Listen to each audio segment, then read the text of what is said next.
Bonjour chez vous, j'espère que ça va.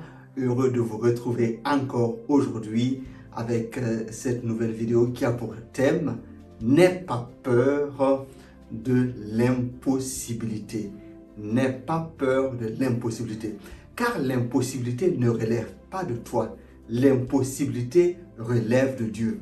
Toi, tu peux faire ce que tu peux, mais ce qui est impossible revient à Dieu. Donc, confie-lui tes difficultés, emplace une foi confiante et totale et laisse Dieu faire. Je viens t'encourager aujourd'hui parce que dans la marche avec Dieu, nous passons tous par des moments difficiles qui peuvent être des moments de désert, des moments de disette, des moments de misère et on a vraiment besoin d'un secours de Dieu. Parfois on arrive devant comme une montagne et on ne peut plus avancer. Alors n'aie pas peur de ces situations parce que Dieu effectivement permet ces situations pour que tu aies une opportunité à passer dans une étape supérieure. Dieu t'instruit dans le désert.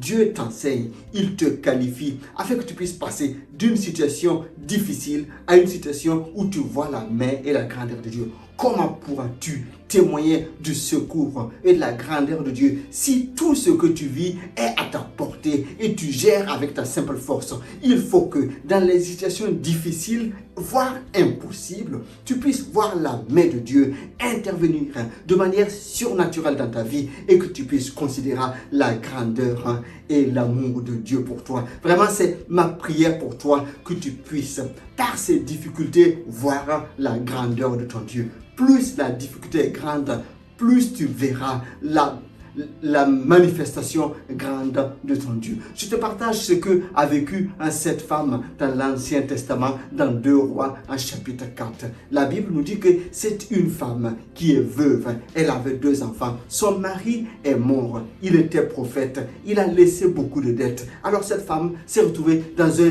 dénuement total.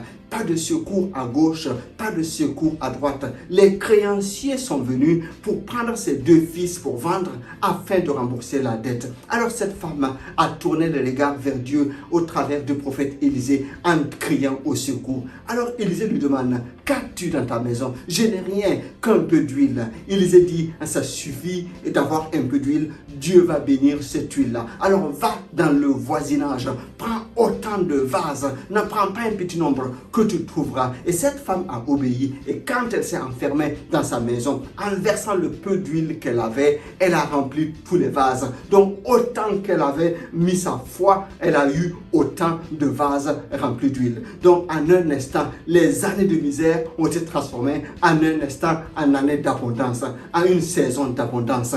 Et elle reconnaît alors que Dieu ne l'a pas abandonné. Son mari est mort, mais Dieu ne l'a pas oublié. Dieu a manifesté une grâce spéciale. Ce qu'un homme ne pouvait pas faire, alors Dieu l'a fait. Le Dieu de l'impossible est intervenu en sa faveur. Le Dieu des situations compliquées l'a visité de manière exceptionnelle. C'est ma prière pour toi. Parce que parfois, Dieu permet que les situations soient compliquées afin que tu vois davantage sa gloire. Oh, vraiment que Dieu te visite en cette saison, en cette semaine, et que sa bonne main soit sur toi. Car rien n'est impossible à Dieu et tout est possible à celui qui croit. Dieu est avec toi dans la fournaise ardente. Il est avec toi dans la fosse au lion. Assurément, il est là pour te sortir afin que ta vie soit encore un éclat. Manifeste la présence et le secours de Dieu. Il veut te mettre à un niveau encore plus élevé, une étape dans ta marche avec lui, que tu vives l'abondance de sa grâce. Alors sois encouragé, ne te laisse pas abattre par la peur devant ce que tu vis. C'est le Dieu des impossibilités et il ne manquera pas de te secourir. Sois béni, sois encouragé dans le nom de Jésus-Christ. À une prochaine fois, je t'invite à t'abonner. Bye bye, que Dieu te bénisse.